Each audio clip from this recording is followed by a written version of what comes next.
Are you tired of your beautiful tea towels ending up on the floor after you've hanged them up? Well, I'm going to show you a quick and easy way to hang your towels so that they stay put. Okay? Here we go. When trying to figure out how long you need your fasteners away from each other, I did it this way. I took fabric tape measure and I wrapped it around my handle and trying to figure out where I wanted my fasteners that wouldn't be too tight. And for me, 7 inches was pretty good.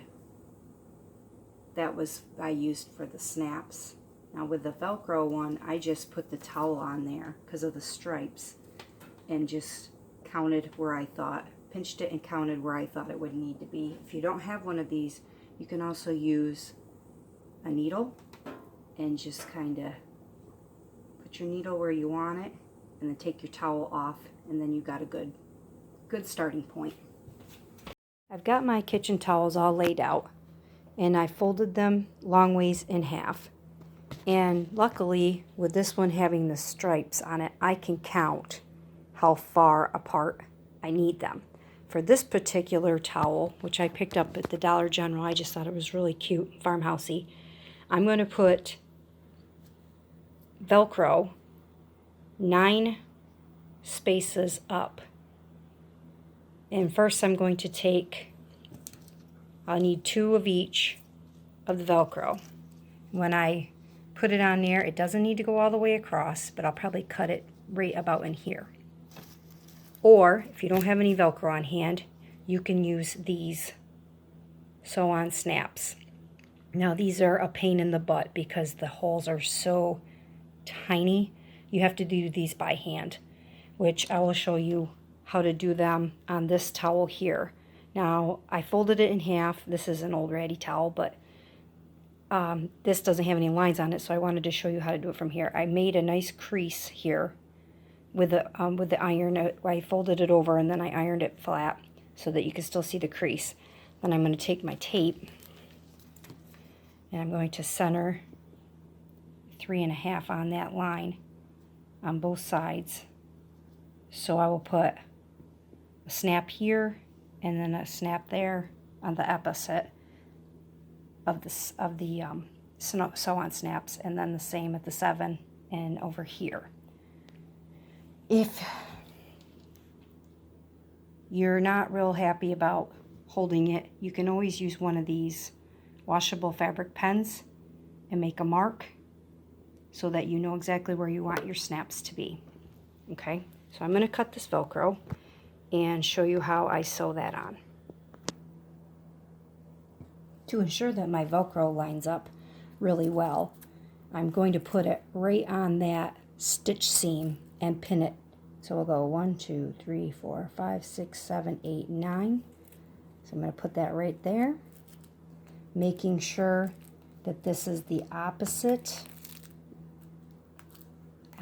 on one side than it is on the other. See, this is that scratchy side, and then this side is the soft side, so that when it folds over, it'll stick together. Ideally, you would want your thread to match your fabric, but I don't have any white thread right now. I only have cream color, which will be okay. I wanted to get this done today, so I'm using the cream color. I do recommend when you buy thread for your sewing machine, spend the extra money and get the good stuff. Don't get the El Cheapo because it always breaks and it makes a mess. So I just recommend you get good quality thread. So how I did my first set of towels here, I went through and I secured the edge first. Drop my foot and I back stitched.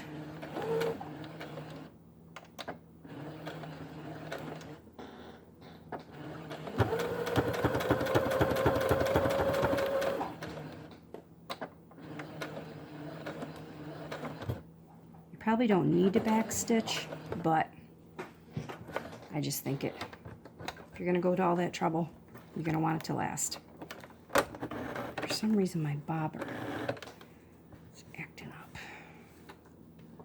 I come down to the next one on the same side and back stitch.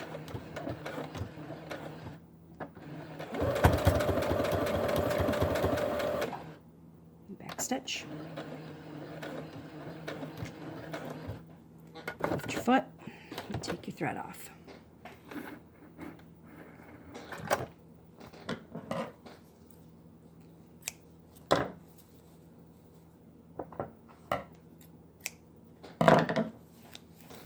And switch it around.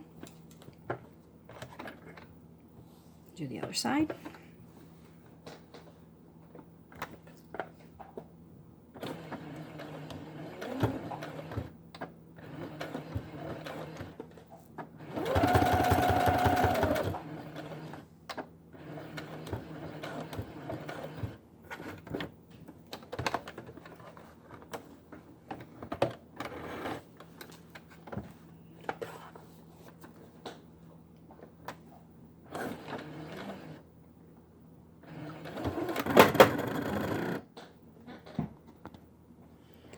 Now that I got my edges basted, I'm going to take my needles out. Don't need them in there right now. You can keep them in if you want, but it's a pain to go along them, pull them out. So it's just best to do it now. So now I'm going to set up my sewing machine for the zigzag stitch, which for mine is number 4. And then I'm going to zigzag stitch the Velcro on, trying to keep it fairly straight.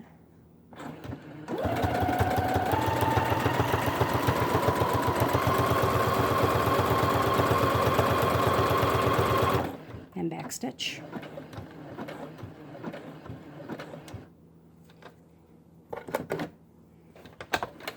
Pull it over, take my needle out, and do the same on the other side.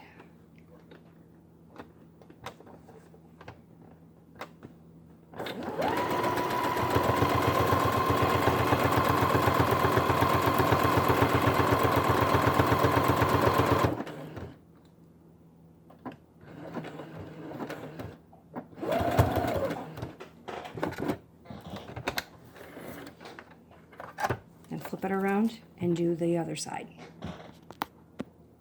When you get it all done, take your little trimmers and just trim off that extra string that you have. Just give it a more polished look. I recommend having a garbage can nearby so that you can discard all this little threads that are left over. Once I get this done, I'm going to show you how to put the snap-ons on. You want to be sure when you pick up these sew-on snaps, when you go to use them, make sure that the head of your needle is not too big to get into the holes. You want to get the biggest needle you can find because it's just easier to work with that way.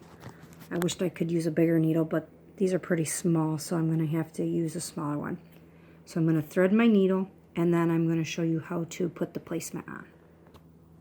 So in order to get close to placement, I've got my tape at 3.5 on my center line. And I'm going to use the width of the tape measure to help me out here. I've got it right on this kind of pastel border, and I'm going to put it kind of in the middle of my tape measure, and I'm going to make a dot. And I'm going to come down here to 7 and try to get it around the same spot. And then I made my dot. Then I'm going to come over to the other side and do the same thing. 3.5. And we'll go, well, we gotta go in a little bit more here. 7, and then 1. Okay, so there's my dots. And that'll wash away. So I got my buttons.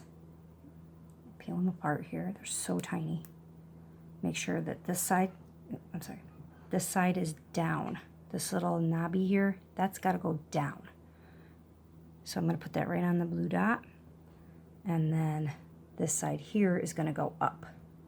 And it's going to snap into each other, just like that. So I'm going to take my needle and thread, and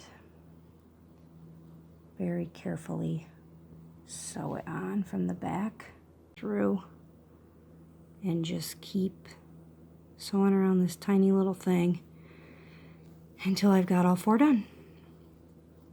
Okay, here we are.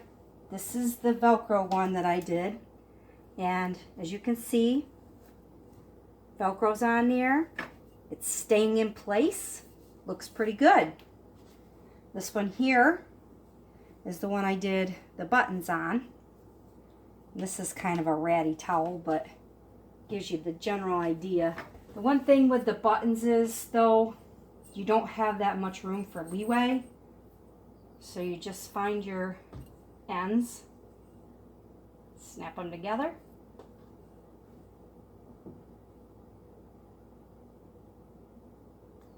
and then just puff it out the way, whoop, excuse me. Puff it out the way you want it. Like I said, there's not a lot of leeway with the buttons. They're pretty much where they are is where they are. But there you go. You get the gist. And they're not moving either. And I have a bit of a kitchen towel fetish, but I've been putting off buying them because they end up on the floor and get filthy. And now I'm going to get some more Velcro and get some more towels and do them up good.